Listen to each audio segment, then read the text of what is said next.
When you walk in, the 3 lattes on my tray crash to the floor. My colleague Tina looks over, then away. She's used to this sort of thing. Your lips twitch a smile of commiseration.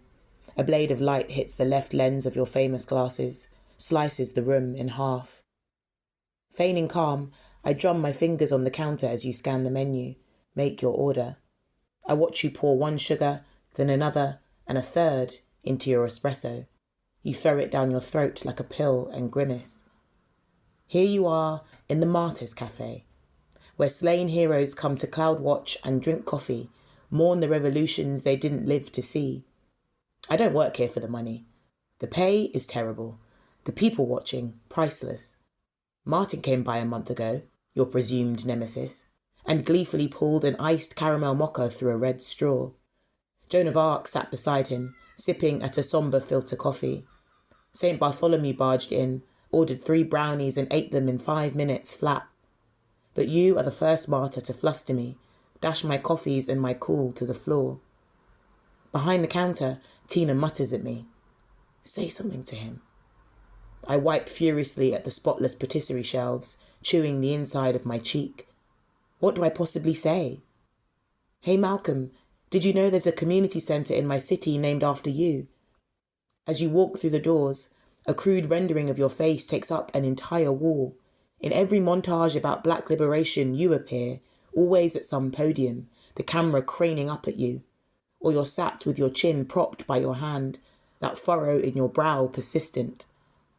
You told us not to wait for freedom, but to seize it. How thrilling and fearful it was.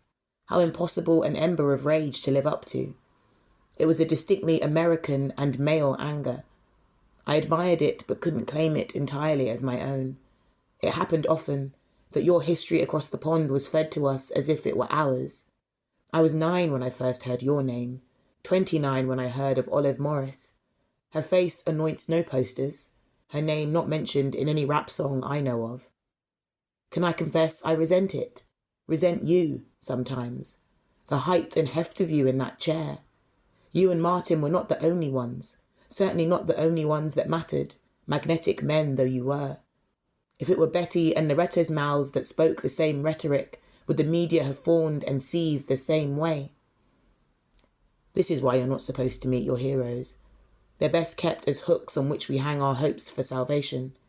Of course, you know this. Maybe that's the question. Have you forgiven him, your erstwhile hero Elijah Muhammad? The name that punctured your sentences like commas. Yours was the steady devotion of a cult member, and we like our cult leaders strident, don't we? Like a straight arrow we can follow to redemption. There is something cultish in how we remember you too. How we remember all the telegenic leaders of the movement. A slogan here, a raised fist there, quotes pulled free of context and gristle. With a jolt, I realise you are speaking to me. Tell me where you grew up, you ask. I describe the tiny bedroom in a nondescript commuter town, its curtainless windows and modest shelf of chick-lit books and fantasy novels. I was 11 when I read your autobiography, a big, serious book with tiny font. It made me feel grown up. Like you, I fancied myself an autodidact. Inspired by how you read the dictionary cover to cover whilst in prison, I tried to squint my way through the tiny Collins dictionary my mother kept in the living room. I got a few pages into E before I got bored and gave up. Effort, noun, physical or mental exertion, attempt. You laugh kindly, say it's easy to be diligent when you've little else to occupy your time. Malcolm, how sacrilegious to think of you by your first name. The table you're sat on is the one that wobbles. I should have warned you. You fold a napkin and wedge it under its short leg. As you bend, I see that your frame is slight, your shoulders failing to fill your jacket. You are still, I imagine, haunted by those 3 gun barrels, the last thing you saw before you hit the floor.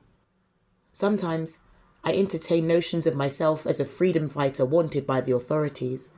I can see it, a black and white shot of me posed by a window with a rifle in hand, my hair blown out big enough to rival Angela Davis's. I like the aesthetic of revolution, shrink from its grueling sacrifices. looking at the gaunt hollow of your cheeks, the ceaseless tremor of your knees. I'm ashamed of my hubris. There is no glamour or glory to any of it. Malcolm, I dare not ask. Were you scared? You go to leave, but something stops you at the door. It's something like bashfulness, the expression on your face as you approach. Sister Betty, you say, you know anything of what happened to her? I tell an almost truth of a stoic woman who went on to receive a doctorate in nursing, took care of her children and grandchildren, retained always the dignity and nurturing ways you had known her for. You smile at all of this, lean in as if to tell me a secret. On the rare occasions you weren't working, speaking, travelling, you say, you and Betty would play games of chess. She always won, and not because I let her. Your shoulders drop with relief. Praise Allah, she lived a long life of love and purpose.